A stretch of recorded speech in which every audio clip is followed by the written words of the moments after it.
একদম কচি কাঁঠালটা।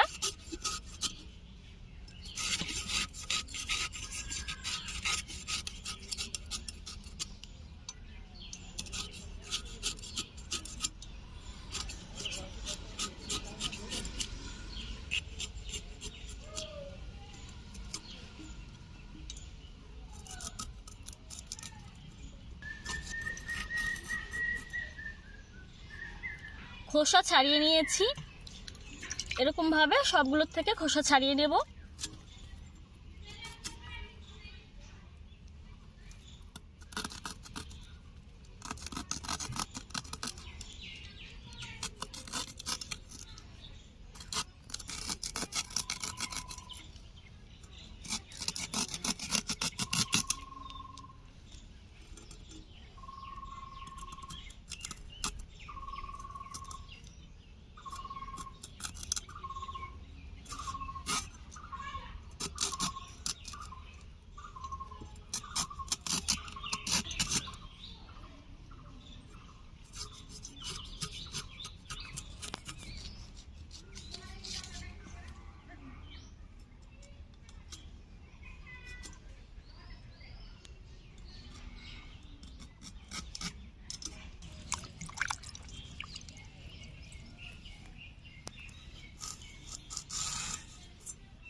এরকম ভাবে ইঁচড় কেটে নিয়েছি।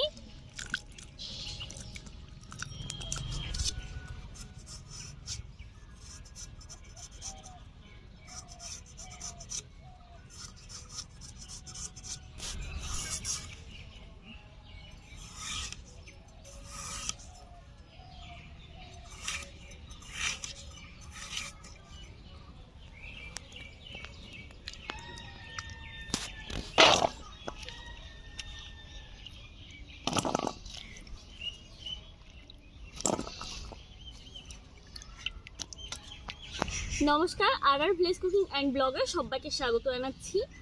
আপনারা তো দেখলেন যে আমি একটা এঁচড় কেটে নিলাম, একদম কচি এঁচড় আমাদের গাছেরই।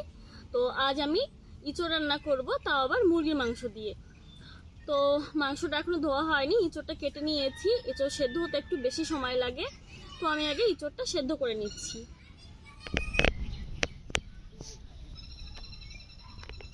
উনুন ধরিয়ে একটা কড়াই বসিয়ে নিয়েছি। এখন ইঁচড় আর আলু সেদ্ধ করে নেব। তো এক জায়গায় ধুয়ে রাখা আছে, দিয়ে দিচ্ছি।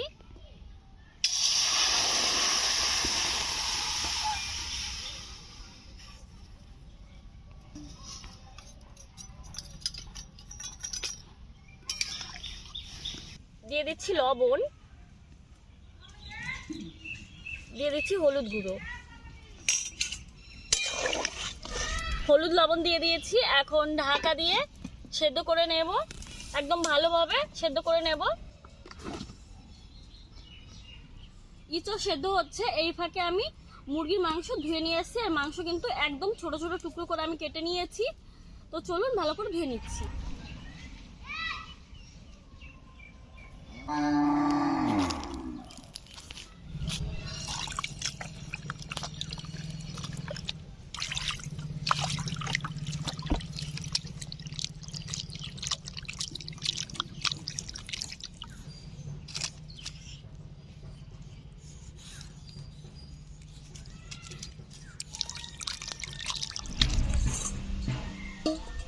মাংস ধুয়ে নিয়ে চলে এসেছি। এদিকে আলু এঁচড় সেদ্ধ হয়ে গেছে, এখন নামিয়ে নেব।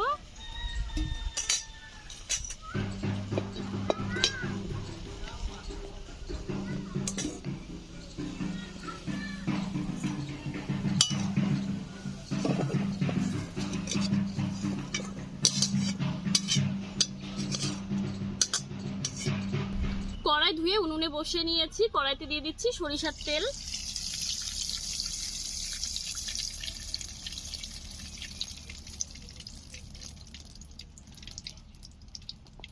তেল গরম হয়ে গেছে, কুচি করে রাখা পেঁয়াজ দিয়ে দিচ্ছি।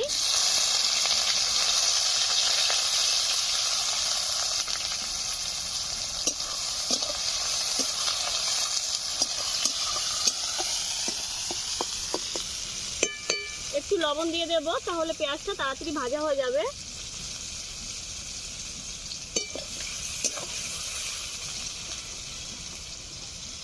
দু 3 মিনিট মতো নেড়ে চেড়ে নিয়েছি। দেখুন পেঁয়াজগুলো লালচে হয়ে এসেছে। দিয়ে দিচ্ছি রসুন বাটা, আদা বাটা, টমেটো কুচি।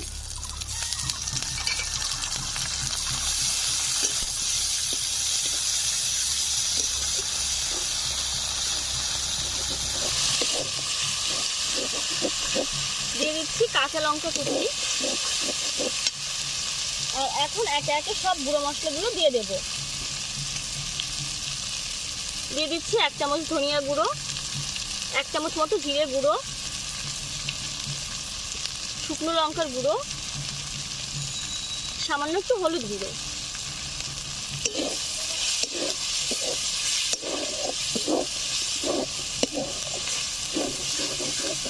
যেহেতু আমি গুঁড়ো মশলা ব্যবহার করলাম, সামান্য একটু জল দিয়ে নেব।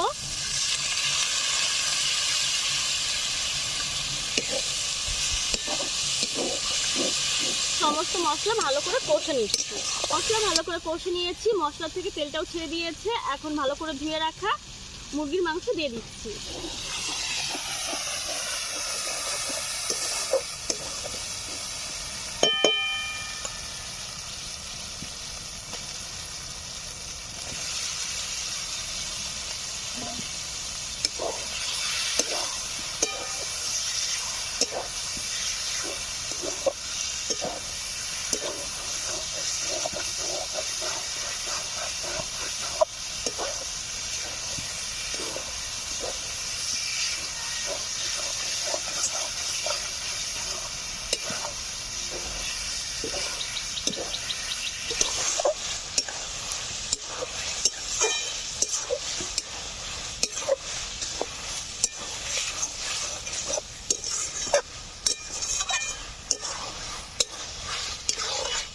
আরো কিছু সময় ধরে ভালো করে মাংস কষে নেব। বেশ কিছু সময় ধরে মাংস কষে নিলাম। এখন সেদ্ধ করে রাখা আলু আর এঁচড় দিয়ে আরো কিছু সময় ধরে কষে নেব।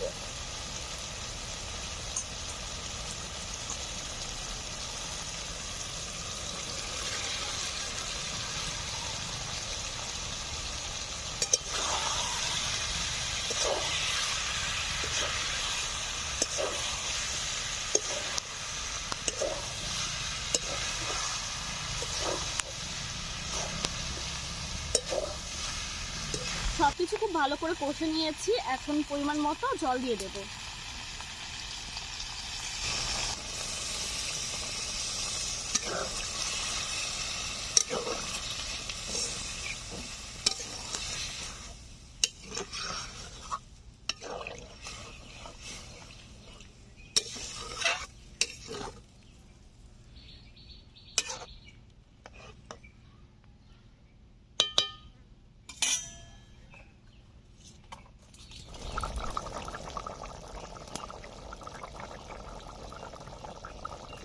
আরো 10 মিনিট আমি জাল করে নিয়েছি। আর জাল করার পরে ঝোলটা অনেক কমে গেছে। তো এখন দিয়ে দিচ্ছি 1 চামচ মতো গরম মশলা গুঁড়ো।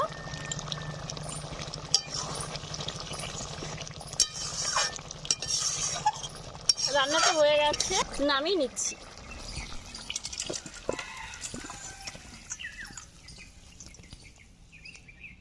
দেখুন বন্ধুরা, দেখে মনে হচ্ছে দারুণ টেস্টি হবে। কোথায় কবি? হ্যাঁ রান্নাটা হয়ে গেছে। আর বাজারে তো এখন প্রচুর পরিমাণে এঁচড় পাওয়া যাচ্ছে, তো এই এঁচড়ের রেসিপিটা আপনারা একবার বাড়িতে করে দেখবেন। খেতে অসাধারণ হয়, খুব ভালো লাগে খেতে, ভাত রুটি পরোটা সব কিছুর সঙ্গেই খাওয়া যায়। তো এই রেসিপিটা ভালো লাগলে লাইক করবেন, আমাদের চ্যানেলের পাশেই থাকবেন। আর আমাদের চ্যানেলটি যদি এখনও সাবস্ক্রাইব করা না হয়ে থাকে তাহলে আপনাদের সবাইকে অনুরোধ করবো আমাদের চ্যানেলকে সাবস্ক্রাইব করে আমাদের চ্যানেলের পাশে থাকার জন্য। তো বন্ধুরা, আজকের মতো এখানেই বিদায় নিচ্ছি। নতুন রেসিপির সঙ্গে কাল আবার আসবো। টাটা।